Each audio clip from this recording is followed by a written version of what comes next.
Hey, folks, welcome to a late night post game, crazy game edition of Free Press Sports with Carlos and Shawn. I am in Dallas. Actually, I'm in Arlington, Texas, halfway between Dallas and Fort Worth, more or less. Carlos is in somewhere in Michigan, I assume, getting ready for the new year, unpacking champagne, doing whatever it is he does for New Year. In any case, what a game, Carlos. Lots to get through. We don't want to take too much of your time, listener, but let's at least get through a few things, and let's start with the play of the game. I mean, look, the Lions make this play of the game. We're talking about a 2-point conversion, and it holds up. It's the win of the year for them easily, right? And maybe the game of the year in the NFL, just in terms of compelling theater. But real quickly, what did you see? Were you shocked that they went for 2 and that they kept going for 2 and kept going for 2? So just what did you think and what's your thought? And then I'll go through what happened, and at least how it's been explained to me. I wasn't shocked at all. I knew that they were going to go for 2 because 2 reasons. It's Dan Campbell, and they go for it. And even in the broadcast, they made a point of saying that the Lions go for it on fourth down more than any team. And I've written this before. I wrote it again today. And the 3 questions is, it's not just because Dan Campbell likes to go for it and he's just an aggressive guy. It's because, they can't really trust their defense. The defense played well today, and certainly well enough to win, but he doesn't want to put the game in the defense's hands. The offense is the engine that drives his team. So go with your strength. And that he's right to do that. I had no problem with it. A lot of these pundits or whatever in post-game, analysis, whatever, like, I can't believe they were on the 7-yard line going for it on 2. This is crazy. Like, one, that means you haven't really watched the Lions this year if you're, amazed by that. And yeah, try to win the game. I have no problem with that, because then it turns into a coin flip. And the Cowboys have a pretty good offense, and you can't expect the defense to keep working miracles and bailing you out. So yeah, no, I have no problem with it. I wasn't surprised. I knew he was going to go for it every time that he could, and it was the right call. And then obviously controversy ensues because it's the Lions in Dallas where everything has to be controversial. So what happened, Shawn? I mean, it was just so confusing. And on top of that, you have the layer of Dan Campbell was really frustrated, in the post-game press conference, obviously, and upset with the officiating. What was it like, and what was it? He was heated on the field, and I walked in late because unfortunately I missed the first part of his press conference because games like this kind of keep you in the press box trying to get a coherent column together instantly like that. And when I got there, he was really, really frustrated. He was heated on the field afterwards when he got an explanation from the refs. So he did explain that he went through everything before the game. Everybody was supposed to do certain things in case this came up. And another interesting thing, first of all, when they got the ball back, and they were down by 7, 20-13, I want to say. He said he told his team, we're going to go down, we're going to score, and then we're going to go for 2. And we're going to win the game. So they knew that was part of the plan before they started that drive. And they started, in their 11 or 10, I can't remember. They went 89, 90 yards. In a lot of ways, the most impressive drive in the game, 1 minute and 40 seconds or so, and had no timeout. So they go down, they score the touchdown. And then they go for 2, and the announcers in the stadium, or at least in the press box, maybe it was the stadium, say, number 70 or Dan Skipper is eligible. He's reported eligible. So, Taylor Decker then catches the ball in the corner of the end zone, and that was a little confusing. It was weird, Carlos, because the place is going, there were enough Lions fans in here actually to create some noise. It's not like it has been this fall, but in any case, so you have that emotion, and the sideline obviously is going crazy. You could probably see that on TV, and then they throw that flag. So the explanation is Taylor Decker said he reported. If you go back and watch the film, you can see him go over to the official and report. You can also see before he does that, he's in the huddle, Jared Goff pointing and sending him over to report. But he and Skipper both go over to the official. But Skipper said after the game he did not report. So Decker has already reported. If you watch the sequence, you can see Decker has reported. He's gone over there and he's done it. He's standing there. Skipper comes up to him and then right at the last minute just kind of does a dipsy do. It's almost like he's trying to fake him out. So Skipper said he said nothing. Mm-hmm. Decker said he reported. That's partly why they were so frustrated. That's partly why Goff was frustrated. Campbell was heated. Everybody in the locker room was pretty frustrated, right? A lot of them took the high road, Carlos, saying, hey, there were plenty of other plays that we made out there. We didn't play the offense didn't play well in the first half, which they did not at all, and all that sort of stuff. But if the Lions are saying, if that's true, the way they explained it, then the NFL got it wrong. But so do you know in the stadium, did the referee announce, because they always announce this on the field? They announced that Skipper reported. They announced that Skipper reported as eligible and not Decker. And so the question is, and I think someone mentioned this on Twitter, it was Dan Wetzel maybe or someone, and the ref was distracted. Did you see that? No, but one of the things a point that was made is maybe the Lions ran a trick play that was so good that it tricked the referee, and that if you have two guys going up there to obviously confuse the Cowboys, and they assume that it's Skipper who's reporting eligible, but it's actually Decker, are the Lions trying to win this on a technicality of no. Decker was eligible, in fact, the whole time, and the referees just announced the wrong. Is it on the Lions to tell the referees, no, it's 68 who's eligible, not 70, or they're happy that the refs got it wrong, so that the Cowboys think we got to make sure we're covering Skipper. That I don't know. It's not going to catch the ball. Two can't report, so that was the referee's explanation, was that two can't report. And that's what Campbell said too. Two people can't report. But Skipper can't. Skipper says he didn't report. And if you watch the sequence, you can see Decker go over and report, and then Skipper comes over after. So the fact that they got that confused it's just a mistake. And who said it? And Goff was frustrated, but he was also kind of he was gracious. He's like, hey, they got it wrong. They messed up, but it happens. We messed up too.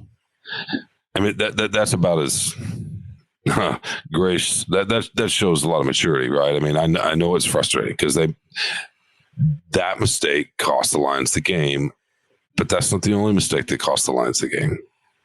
Is that a reasonable way to put it? You know what? To me, I don't like this. I don't like when people say this because it's a cliche. Well, we had so many other chances. No, don't give me this. Dan Campbell is not furious and fuming and even yelling at a reporter because many parts of the game could have won his other point. No, it's this. This is the flashpoint. This is the play that decided the game. And you can always say that. That some other random play could have decided it. No, that's certainly true. But that's not it. That's not what life comes down to. Life comes down to these crucial plays. And they talk about this all the time. In the NFL, it's like every game comes down to one or two plays. Well, this is that one or two plays. That play, the play to Decker, and whether he reported they got it wrong, or he didn't say the right thing, or Skipper, they got it wrong, or whether it was an illegal formation that there weren't 7 guys on the line. That's another thing. Whether the receivers covered up or not. There's all these different parts to this play.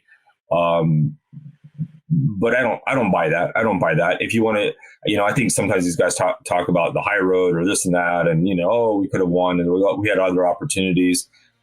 They just don't want to get fined. They don't want to. It's a way of avoiding talking about it. They don't want to say too much because you're going to get a $15,000 fine. You're going to get a little FedEx package in your locker on Wednesday or whatever, telling you that you can't criticize the officiating publicly, or else you get fined by the NFL. It's a good rule because then you have a lot of problems, but I don't believe that. There's more Free Press Sports with Carlos and Shawn coming up right after this break.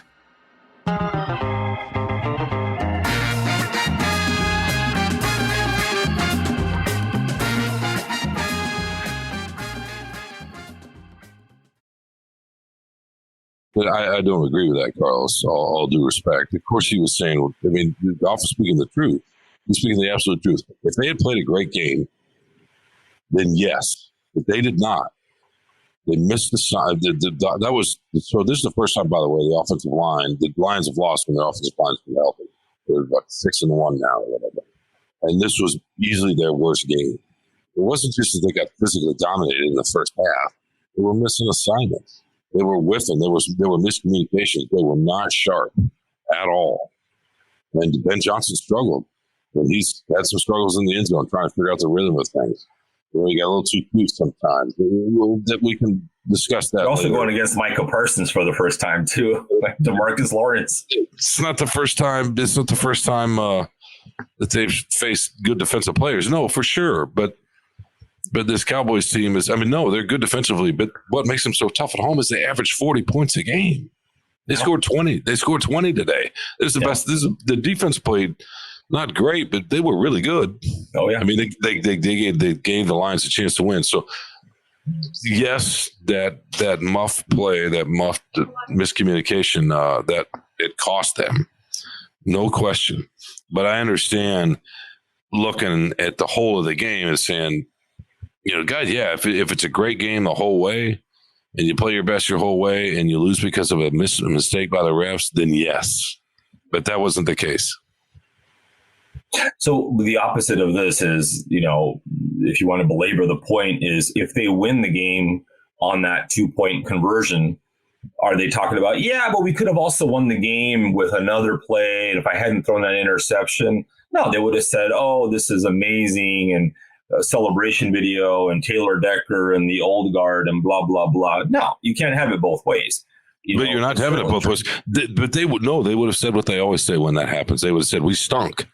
And then we found a way to win. That's what they would have said. Every athlete says that. No, they would have said it was a team effort. No, they don't. This is what they say. Oh my God. I don't understand your grasp with the reality when it comes to stuff like this. I hear athletes say that all the time. I hear coaches say stunk that and won all the time. Yeah, we found a way to win late. How many times have you heard that? Yeah. What does that mean? No. That means they didn't play well. Up until, and then, or how many times you hear a coach say, God, we really stole that one. Or maybe I'm glad we won, but we didn't deserve to win. These are things they would not have said that. Hear all this, they would not have said that they didn't play well in the first half, but they found a lot of character. Campbell talked about how they didn't play, but he loved the late drive. It's best drive of the year. But anyway, whatever. I'm talking about facts. I'm just talking about facts. That's it. Yeah, I'm talking about facts too. And no, you're not. The fact is, no, because you look at things with rose-colored glasses and you want to just best about everybody and everything, and everything's fine, everybody's good person. No, the fact is they played a good game in the first half. The defense played a good game in the first half. The defense, and the offense, both defenses actually played pretty well. And everybody thought, Cowboys are averaging 40 points, a game at home and whatever, and it was impressive what the Lions did defensively. This just turned into more of a defensive struggle the whole game. And both sides had their chances, right? And they just didn't capitalize. You could say that I think the Cowboys fans would be a lot more disappointed in what the Cowboys offense did today than Lions fans going into hostile environment against Dallas, pretty good defense, playing at home. You can always play a better game. Nobody's going to play, sometimes the Lions have perfect games in them, but I think this was a very good effort. They could have played better on offense. You're right. Ben Johnson got a little too cute sometimes, running and golf through shotgun. Golf through two picks. Absolutely. That one of them was pretty bad, but they could have done things differently. But, at the end of the day, they were in Dallas and, what was it? Tied in the third quarter or 10-10 or something. That was pretty good. To go to Dallas and do that and give themselves a chance to win the game that late. I don't know if you saw on TV, but the replays showing the fans after they scored that touchdown that was called back for the 2-point conversion, rather, they showed the Cowboys fans just stunned that this was happening, and obviously it changed. But the Lions played well enough to win, and I think they got a lot of people's respect. Actually, even though they lost the game, I don't think people expected this kind of effort from the defense, but just holistically to see them have that kind of fight in them to march, whatever it was, 85 yards or 80 yards or so in the last 2 minutes, and give themselves a chance to win in Dallas on Jimmy Johnson night too. On top of that. Yeah, nobody cared about Jimmy Johnson. I mean, the Cowboys people did, but the Lions didn't. But it was an impressive performance in a lot of ways late. And they made some adjustments in the half, and they started running power, and they lined up better in the beginning of the third quarter and gave the ball to Montgomery, I want to say 7 times in that first time they had the ball. And he ran for 44 yards. That was their second most impressive drive of the night, right? Other than the last one, which was under a lot of duress. No, they did some good things. To me, they showed they belong on the national stage, right? Wasn't the idea that they're contenders? They had a chance to win, and that was not their best effort. They weren't. That was part of where Campbell was frustrated too. Well, right? But, I mean, one of the things I think it was I forget which pick it was that got through. I mean, Parsons was closing in on him. He feels the pressure, and that's rushing things. And they made a point on the broadcast of saying, this is Troitman saying, well, when the rush is coming at you real quick, that speeds up your timing, and the defensive backs know that the ball is going to have to come out sooner, and they can sit on those routes, and that really helps them out as far as knowing that I can react a little quicker, I can take a little bit of a chance and maybe jump this route. So that plays into their defense. When you have some really elite edge rushers, maybe the best edge rusher right now, that changes a lot of what happens. And that, as good as the offensive line is or whatever,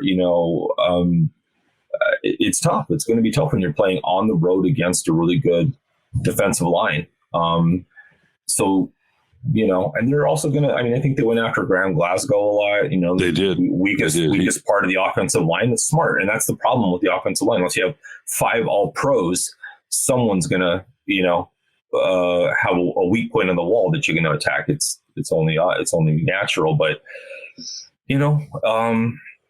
this is what you're going to have in the playoffs, right? You're going to have really good defensive lines, and it's going to be, more of a struggle. You're not going to be able to push around the weaker teams.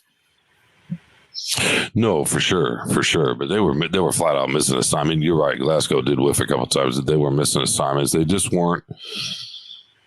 They weren't quite there. And of course, Dallas is going to slow them up. But Dallas is not a dominant defense. They got a couple of really good guys up front for sure, but they're not a dominant defense. Speaking of edge rushers, Aiden Hutchinson was this is probably his best game in a while. He had 3 sacks. He destroyed at least 2 drives by himself. I mean, he was relentless. That's a great game. Yeah, that's a good sign for him going forward. I mean, Melifonwu, if you have to, I'm sorry, I mispronounced his name. Melifonwu had another interception. Mm-hmm. He did get beat for a critical, I want to say it was a 3rd and long. Dak Prescott dropped a sort of teardropped one in right over the shoulder. It's a great catch and a great throw. Sometimes that just happens, but no, all in all, it was. I mean, I think a lot of Lions fans are worried they might get blown out tonight, right? Because that's what the Cowboys have done to a lot of teams. In a lot of ways, that was impressive. And give them credit for, they struggle against mobile quarterbacks, and Prescott, even though he bought a little time here and there, they didn't let him have his way. He didn't just escape and run wild and whatever. They contained him pretty well. They blitzed again. They had to rely on the blitz more and yet again to bring pressure. But they did a pretty good job of it. They should have got a safety if Derek Barnes had been able to get to him. Well, he did get to him. It was weird. He missed. He just whiffed. He just whiffed.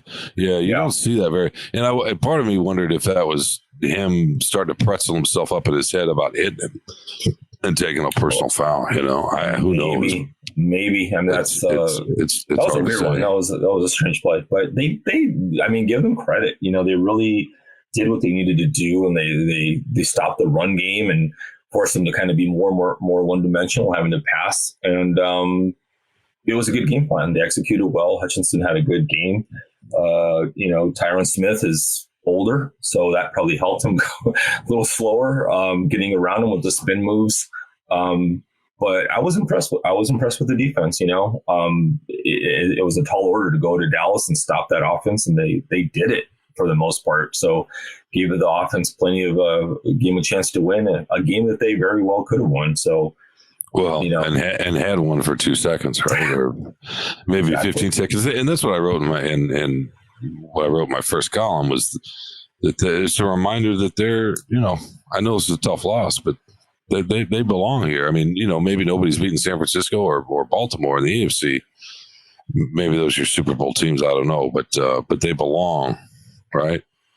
Does this mean with just about everybody else? So when you say they belong, do you mean that they have a chance to win the Super Bowl? They're as good as anybody. No, I think they can go to Philly. I think they can go to Philly and compete. They just show they can come here and compete. Can they go to San Francisco and compete on the grass and the outdoors against an even better defense than what they face today? I don't know.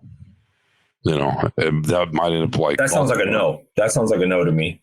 But I think 30 other teams or 29 other teams, I guess. Yeah. That was the idea, right? Could they come to a place like this, right, against a team like this and not get worked? That was what we didn't know. Right. This is to me,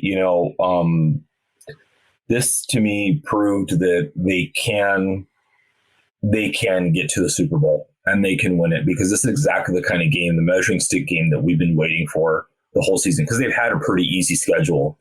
And to do this at this part of the season with so much on the line, with a team that's very motivated to win its division, they still had, they're trying to win the NFC. Oh yeah, the NFC East.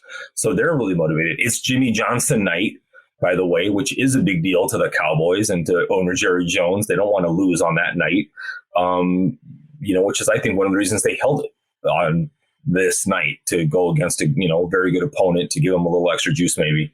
That showed a lot to me. I think the Lions have really proved themselves. Even they end up losing by a point. I think they prove that they can beat anybody.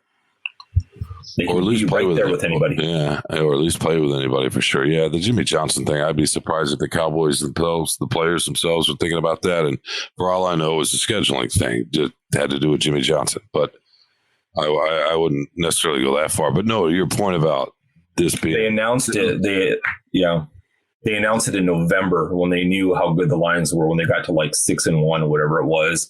And Jerry Jones, right?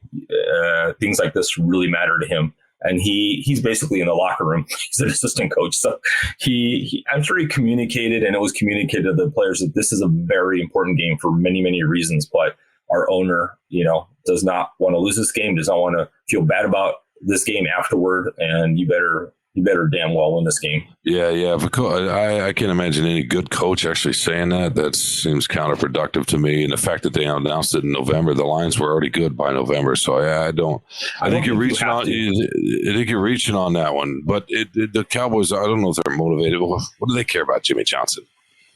You know what I mean? It's the last home game. It's the last home game. It's the last home game of the year. Yeah. No, right? The Ring of Honor matters, and for the guy who's for the fans, Hall for sure, of Fame coach and Super Bowls, and you don't think any of that matters to the players and the history and the, how about them Cowboys and America's team and all that stuff? I mean, I don't know. That's like saying Barry Sanders or Calvin Johnson, that the Lions players. I mean, maybe a little, who knows? But I don't think it was, Machiavellian. I don't think it was any kind of master manipulating thing like that. But Jerry Jones just does things willy-nilly, just arbitrarily, right? No, I'm sure. Yeah. But Jimmy Johnson's a human being with a schedule. This is the last game of the home. It makes sense to have it on the last home game. You're overthinking it there with the Lions, and that somehow that's going to give them an edge. But I mean, I know you're trying to back up what you wrote earlier in the week, and I appreciate you doubling down on silliness. I really respect that. But it's not all about rose-colored glasses. Sometimes it's just about how things structure, and sometimes you get a break, and sometimes you don't. That's what we watched tonight, right? But we watched a good team. It's getting better. It's getting better. Well, no, we knew the Cowboys were good here, but we watched a good team. In a lot of ways, that's our most impressive performance of the year. Yeah, that's fair to say. Holistically, that is fair to say. To do that in Dallas, prime time, with all this on the line for two teams, very, very impressive performance. I mean, think about what they did, Carlson. Goff throws a pick, and you think that's the game, right? Yeah. And they go out and force a field goal and give themselves a chance, and then go down the field. That's some heady stuff, isn't it? That's what you need to do, and that's how you. That's how you win playoff games and win championships, whatever, is give yourself a chance, make some plays on both sides. The defense gets the ball back for you or forces a punt or a field goal, whatever it is, and it gives your offense a chance. Absolutely. And I think that's what's encouraging about this. I mean, this time there's a, kind of a weird play, whatever that happens, controversial thing, and it doesn't work out for them. I hope that do you think the Lions fans, I haven't looked too much on Twitter, but is it going to be, yeah, it already is. SOL. Yeah, no. Refs, well, just like Anthony Hitchens. I haven't seen the SOL. But let's just say a Hall of Fame Lion texted some folks in the press box and was talking about the ghosts of this stadium. Yeah, you know what I mean? So some of the former players are feeling it too. Yeah, I haven't heard the SOL as much as they're out to get him. But Campbell was also, he was heated for sure, but he was also heated. He specifically said he laid out how it was supposed to go before the game if they ran that play, right, where they were gonna do that. Mm-hmm. So maybe Skipper had no business even being over there. You know what I mean? And I think that's partly what. Here's, I'll finish with this. And I want to hear what you think about this. I think Campbell actually thinks he might be good enough to, with the right matchup, with the right break. You know how these NFL games are. You know how these playoffs go. The turnover here, whatever, a couple plays here or there in the playoffs, and you can get on a roll. We've seen it, haven't we? We've seen good teams all of a sudden end up in the Super Bowl. And he knows that's a possibility, but you got to be focused in every way, and you got to be as disciplined as you can possibly be. And you can't beat yourself too many times, and that was part of his frustration too. That's because he knows what's at stake. He knows what's possible. I'm curious what you think about that idea, because he was almost kind of berating his guys in a way for like, I went through this before the game. I don't know. The frustration is that he doesn't want to say too much because he doesn't want to get fined. He doesn't want to criticize the officials. He doesn't, it's hard to read him. And then on top of that, you have the veil of anger and frustration, and he doesn't want to, it's hard. Maybe he'll have his press conference on Monday and maybe he'll be willing to go over it more in a calmer way. But it's confusing. It's confusing, and try to get answers out of him. I don't know. I don't know I don't know how to answer that because he's not saying a lot.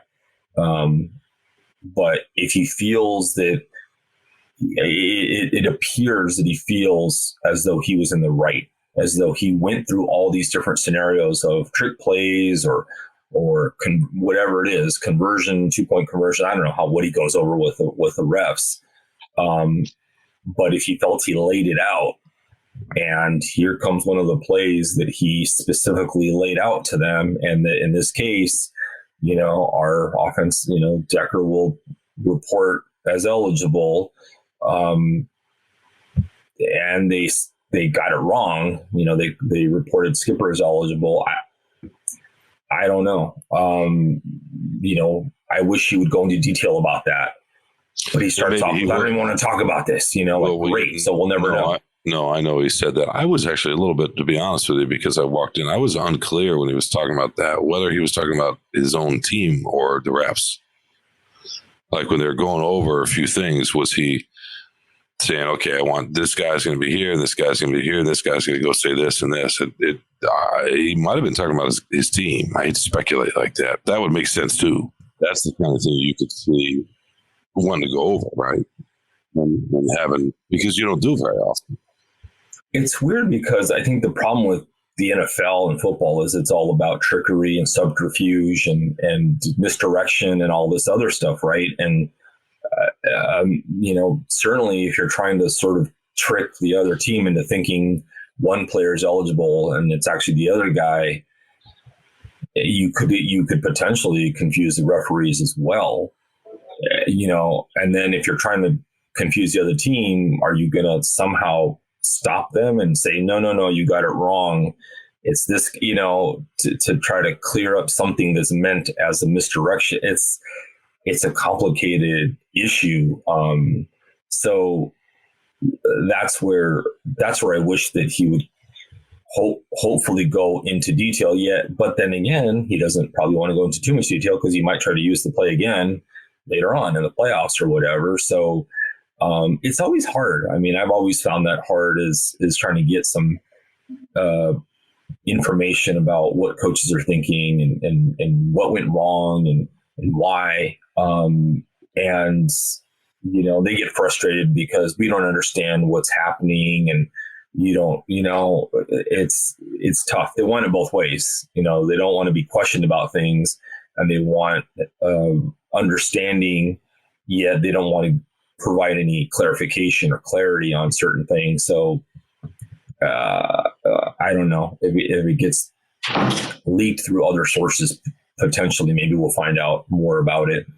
Yeah, we'll see. It looks like, look, if we believe what Dan Skipper said in the locker room that he reported or didn't report, and Taylor Decker said he did, Jared Goff backed that up. Although I don't know that Goff heard it, but Goff clearly sent him over there. Then they made a mistake, and that's a tough way to lose. There's no question. But taking a step back, all the other stuff we've talked about, they belong here. This team is, the fight they show. Campbell loves to talk about grit and character, but that's what he's talking about. When he says grit, that's what he's talking about. Going 80 yards in a minute and 40 seconds with no timeouts and tying it up. I know they didn't tie it technically, so they didn't get the extra point, but that's what he's talking about. And the fact that here we are almost on even New Year's Eve, or maybe it is New Year's Eve technically back in Michigan. It's probably New Year's Eve here in Texas now too. But yeah, it's impressive, Carlos. I mean, it really is. At some point, though, I'll be curious to see how long this grace period is, because they're showing now, like you said, they might be good enough, and so fans are going to want more, aren't they? And Campbell's going to want more. Campbell's going to want more, and he's going to say, "Hey, we're not going to accept missing an assignment, missing a block." Now, there was a play where Decker and Sewell were lined up next to each other, and they totally messed it up. Right. Not because they got out-muscled, but because there was a miscommunication. Those are the kind of things that drive a coach crazy, right? Because they understand what's at stake. Again, that's an interesting, sometimes when I see those kind of plays, Decker and Sewell lined up, I'm like, is Ben Johnson just trying to prove how smart he is? And there's confusion there because they don't do it very often. And, and Decker's talked about this a lot. And then what he likes is that, the coaches demand a lot of them. The bar is high for them to perform, but they're also human, and sometimes in the fog of war, when you're in the trenches and everything's going crazy and you have Michael Parsons coming at you and from one side and, whatever, and you're not lined up in the way you normally do, it's just, and you're off the goal line. It's, are you getting a little too cute there? Are you trying a little too hard, I guess, and maybe you don't need to. I don't know, I'm not an offensive genius like Ben Johnson is, but, when the play goes bad, you kind of just wonder, was it a little bit too complicated needlessly complicated? Yeah, I don't know. I don't know if he's a genius or not. I guess we'll find out. I tend to think Campbell is, but the brain's here, but we'll see. We'll see that next year. That's another conversation. But one thing that, it's not one thing. This has been an issue all year on and off. There's red zone issues. You're talking about getting too cute. They get down there. There's one particular time where Goff's running 5-6 steps back before he even hands the ball off. And it's just, that's asking a lot of the middle of the line. You know what I mean? Especially in the red zone. They know the runs are coming. By the way, Dallas did their homework. It seemed like they knew what was coming. Talk about sign stealing. They kind of knew what was coming. But in any case, it seems like we're of like minds. I think we're thinking about this the same way. I think we are thinking about the same way. We got to end it and go celebrate on New Year's Eve is what we got to do. Yeah, it's not just some little magical ride, right? Yeah. And that's partly why they were mad too. So anyway. All right, my man, you need to get to sleep. I got to get back to work. Just a few short hours ahead of you, Shawn. So keep up the good work in Arlington. I haven't done anything yet. What are you talking about? You've already written one column. What are you talking about? And a podcast. What? Yeah, but you haven't read it, so you don't know. But I appreciate the leap of faith. I started to read it. I started to read it as usual. No. It's garbage. I look to you. No. And I'm just having fun. It's late and I'm tired. It's nice to see your smiling face, and I was not happy, by the way, you didn't come down. I know you chose your family over me, and I understand that, but I really wanted to take you around Dallas. Oh well, some other time. Yes. All right, man. Fun night. By the way, we both agree he should have gone for it, right? Absolutely. Yeah, he should have. Even on the third one. The 7-yard line. 7 yards. Or the second one, I guess it was 7 yards or whatever it was. Yeah, our third one. Yeah, I think it was the second one. Anyway, I'm confused myself. All right. Thanks for sticking with us. We will be back sometime later in the week or next week, sometime in the new year, whether the next what do we call this? Next edition of Free Press Sports with Carlos and Shawn. Thanks for listening.